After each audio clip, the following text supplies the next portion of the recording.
Hello বন্ধুরা, কেমন আছেন আপনারা? শুরু করা যাক হাই স্কুল লাভ স্টোরি এই ড্রামার পার্ট 7 এর এক্সপ্লেনেশন।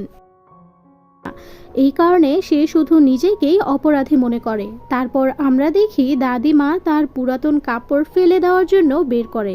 তখন শ্যান তার কাছে ওই কাপড় ফেলে দিতে বারণ করে আর বলে যে এই কাপড় থেকে আপনার শরীরের সুঘ্রাণ আসে, এই কারণে আপনি ফেলে দিয়েন না। তারপর শ্যান দাদিমাকে বলে যে এখনও তো আপনাকে আমার সাথে অনেক বছর থাকতে হবে, কেননা আপনি যেভাবে আমার খেয়াল রেখেছেন আমিও চাই আমিও আপনাকে সেইভাবেই খেয়াল রাখবো। তারপর তারা একে অপরকে জড়িয়ে ধরে। এই সব কথা শুনে দাদিমার চোখে পানি চলে আসে আর সে কোনোভাবেই শ্যানকে সেখান থেকে পাঠিয়ে দিয়ে কান্না করতে শুরু করে। অন্যদিকে আমরা দেখি শিয়ল তার এঞ্জেল হওয়া ড্রেস দেখছে, কেননা তার যাওয়ার সময় খুব কাছে চলে এসেছে। তারপর দাদিমা শিয়লের কাছে এসে তার রান্না করার রেসিপির বই দেয়। সে ওই বইয়ের মধ্যেই সব রান্নার রেসিপি লিখে রেখেছিল। এটা দেখি শিয়ল অনেক বেশি খুশি হয়। পরের দিন সবাই পিকনিকে যাওয়ার জন্য বের হয়ে যায়, যেখানে যাওয়ার জন্য সবাই একরকম দেখতে টি শার্ট কিনেছে। তারপর দাদিমা সময় দেখে বলে যদি এই সময়টা এখানে থেমে যেত। আর যাওয়ার সময় দাদিমার শরীরটা কিছুটা খারাপ হয়ে যায়, কিন্তু সে কাউকে কিছুই বলে না। এবার পিকনিকে যাওয়ার পর একে অপরের সাথে হাসি খুশি মজা করছিল, যেখানে শ্যান শিয়লের সাথে দুষ্টামি করে পালিয়ে যায়। তখন শিয়ল শ্যানকে মারার জন্য শ্যানের পিছু দৌড়াতে যায়। তখন হঠাৎ করে দাদিমার শরীর খারাপ হয়ে যেতে শুরু করে। সে অনেক জোরে চিৎকার করে শ্যানকে ডাকে আর সেখানেই বেহুশ হয়ে যায়। এখন দৃশ্য পরিবর্তন হয়ে হাসপাতালে যায়। সেখানে শ্যান আর শিয়ল দাদিমাকে নিয়ে এসেছে। তখন ডাক্তার শ্যানের কাছে এসে বলে সে ক্যান্সারের শেষ স্টেজে রয়েছে, এখন আর তাকে বাঁচানো সম্ভব না। এই কথা শুনে শ্যান অনেক জোরে জোরে কান্না করে আর দাদিমাকে বাঁচানোর জন্য অনুরোধ করে, কিন্তু ডাক্তার এখন আর কিছু করতে পারবে না আর সেখান থেকে চলে যায় আইসিইউ রুমে। শ্যান দাদিমাকে বলে আপনি অসুস্থ ছিলেন আর আপনি আমাকে এই ব্যাপারে বলেননি। তখন দাদিমা বলে আমি তোমাকে বিরক্ত করতে চাইনি। তারপর সে শ্যানকে বলে আমার কিছু হবে না, তুমি চিন্তা করো না, আর তুমি শিয়লের সাথে বাসায় গিয়ে আরাম করে শুয়ে থাকো। কিন্তু শ্যান বলে আমি এখান থেকে কোথাও যাব না। তারপর দাদিমা শ্যানকে বাসায় গিয়ে তার ব্যাগ নিয়ে আসতে বলে। এই কারণে শ্যান দৌড়ে বাসায় যায়, যেখানে শ্যান দেখে দাদিমা প্রথমেই হাসপাতালে যাওয়ার জন্য সবকিছু রেডি করে রেখেছিল। আর যখনই শ্যান সেখান থেকে ফিরে আসছিল তখন শ্যানের কাছে একটা ফোন আসে আর শেষ কান্না করতে করতে হাসপাতালের দিকে দৌড়াতে থাকে। আর যখনই শ্যান হাসপাতালে পৌঁছায় সেখানে শ্যান জানতে পারে যে দাদিমা মৃত্যুবরণ করেছে। শ্যান দেখে অনেক কান্না করে আর বলে আমি আপনাকে ছাড়া কিভাবে বাঁচবো। সেখানে দ্বিতীয় অ্যাঞ্জেল দাদিমার আত্মা নিয়ে যাওয়ার জন্য আসে। সেখানে শিয়লও ওই অ্যাঞ্জেলকে দেখে আর শিয়ল ওই অ্যাঞ্জেলকে অনুরোধ করে যে কিছু সময়ের জন্য দাদিমাকে এখানে থাকতে দাও, যাতে সে শ্যানকে ভালোভাবে গুড বাই বলতে পারে। দাদিমা এই ব্যাপারে জানতে পেরে অনেক অবাক হয়ে যায় যে শিয়লও একজন অ্যাঞ্জেল। তখন অ্যাঞ্জেল শিয়লকে বলে আমরা কিছু করতে পারবো না। ওই সময় শিয়ল বলে আমি হয়তো এই কারণে মানুষ হয়েছি যাতে আমি জানতে পারি কেউ যখন নিজের ভালোবাসার মানুষটির কাছ থেকে বিচ্ছিন্ন হয় তখন তার কতটা কষ্ট হয়। এই কারণে তাদের পরিবারকে ভালোভাবে গুড বাই বলার জন্য কিছুটা সময় দেওয়া উচিত।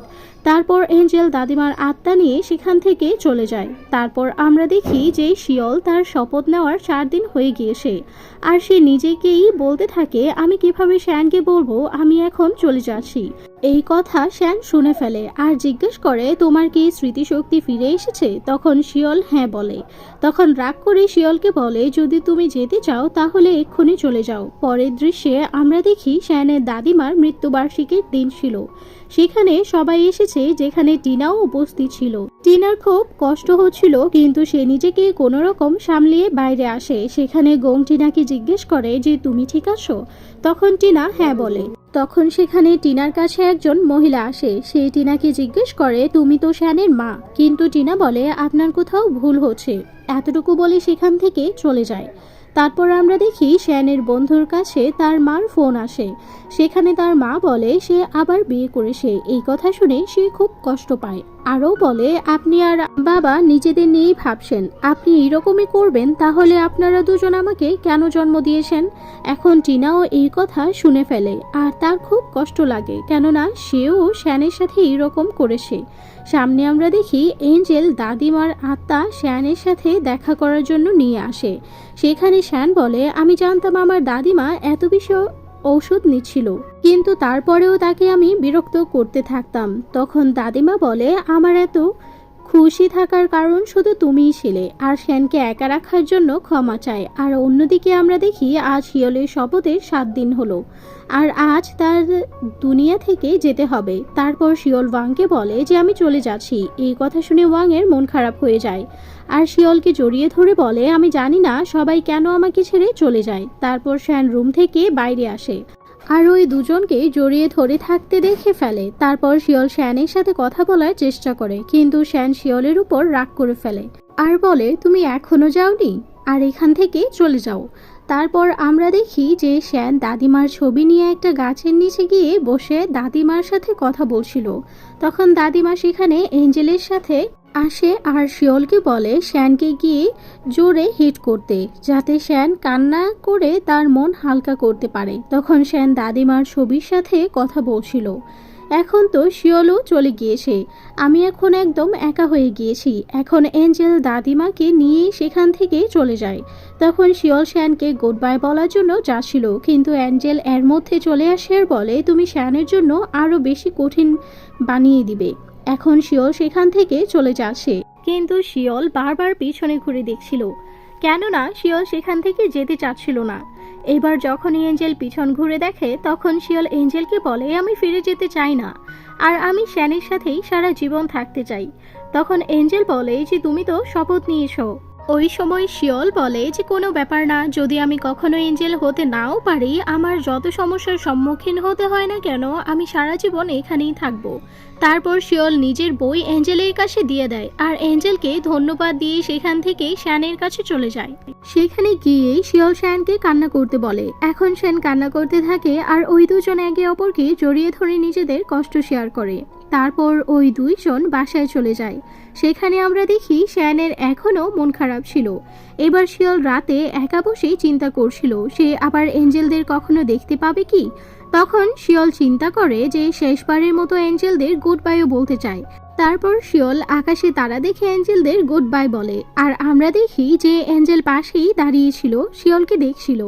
পরের দিন সকালে স্কুলে পিটি শিক্ষক ক্লাস শিক্ষকের রিজাইনের লেটারটা পায়।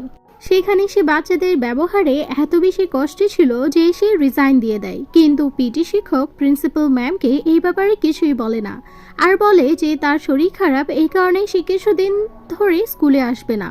আর যতদিন পর্যন্ত ক্লাস শিক্ষক না আসে ততদিন পর্যন্ত প্রিন্সিপাল ম্যাম পিটি শিক্ষককে ক্লাসের ইনচার্জ বানিয়ে দেয়। এবার ক্লাসরুমে গিয়ে পিটি শিক্ষক সব বাচ্চাদেরকে বলে যে তোমাদের ক্লাস শিক্ষক কিছুদিন পর্যন্ত স্কুলে আসবে না, আর ততদিন তার ক্লাস আমিই হ্যান্ডেল করব। এই কথা শুনে কোনো বাচ্চাদেরই ভালো লাগে না, আর সে ক্লাসে সব বাচ্চাদের উপর কিছু রুলস জারি করে, যেমন ক্লাসে কেউ ডেট করবে না। ক্লাসরুমে পিটি শিক্ষক জানতে পারে ওয়াং বিনা কোনো কারণে অনুপস্থিত ছিল, আর যখন এই কথা টিনা জানতে পারে তখন টিনা ওয়াংকে ফোন করে, কেননা ওয়াং বাসা থেকে স্কুলে যাওয়ার জন্য বের হয়েছে, কিন্তু ওয়াং স্কুলে এখনো পৌঁছায় নাই। অর্থাৎ ওয়াং এই ব্যাপারে অনেক বেশি মন খারাপ ছিল যে ওর মা দ্বিতীয়বার বিয়ে করেছে। পরের দৃশ্যে আমরা দেখি যে স্যামের গ্যাং স্যামের জন্য শপিং করছে। এখন স্যামের জন্য কাজ করতে করতে বিরক্ত হয়ে গেছে, আর স্যামের প্রতি খুব বিরক্তও ছিল, কিন্তু তারা স্যামকে ভয় পেত। সেখানে শ্যানের জন্য খারাপ লাগছিল, আর তাই বলে যে যখন আমার দাদির মৃত্যু হয় তখন আমি অনেক কান্না করেছি, কিন্তু শ্যান একদম কান্নাই করেনি। তখন সেখানে স্যাম চলে আসে আর তাদের কথা শুনে ফেলে। তখন স্যাম তাদেরকে জিজ্ঞেস করে যে তোমরা কি চেন্সুর উপর নজর রাখছো? তখন ওরা হ্যাঁ জবাব দেয়। আর যখনই স্যাম সেখান থেকে যাচ্ছিল তখন সেখানে চেন্সু চলে আসে। তখন স্যাম জিজ্ঞেস করে যে শ্যান তার দাদিমার মৃত্যুর সময় কান্না করেছিল। তখন তাইহু আর তার সাথী চেন্সুকে ইশারায় না বলতে বলে। তারপর ওরা সবাই মিলে চেন্সুকে সাইডে নিয়ে যায়। সেখানে স্যাম নিজের সাথীদের চ্যানসুকে মারতে বলে যাতে চ্যানসু কারো সামনে নিজের মুখ না খোলে। এমনিতেই ওই দুইজন চ্যানসুকে মারতে চাইছিল না, কিন্তু স্যাম ওই দুজনকেই মারতে থাকে। এই কারণে না চাইতেও চ্যানসুকে মারতে হয়। তখন জেসু এইসব দেখে ফেলে আর সে অ্যানাকে বলে দেয় যে আমাদের কি সত্যিটা সবার সামনে চলে আসবে। তখন অ্যানা জেসুকে মুখ বন্ধ করতে বলে। তারপর আমরা দেখি যে ওয়াং শ্যানের রেস্টুরেন্টে যায়। সেখানে ওয়াং শিয়লকে কাজ করতে দেখে। তখন ওয়াং ভেতরে গিয়ে ওয়াং শিয়লের কাজে সাহায্য করে আর ও শ্যানের ব্যাপারে জিজ্ঞেস করে। তখন শিয়ল বলে যে শ্যান এখন শুধু নিজের রুমে ঘুমিয়ে থাকে। আর এখানেই হাই স্কুল লাভ স্টোরি এই ড্রামার পার্ট 7 শেষ হয়ে যায়। পরবর্তী পার্ট দেখতে আমাদের সাথেই থাকবেন। ধন্যবাদ।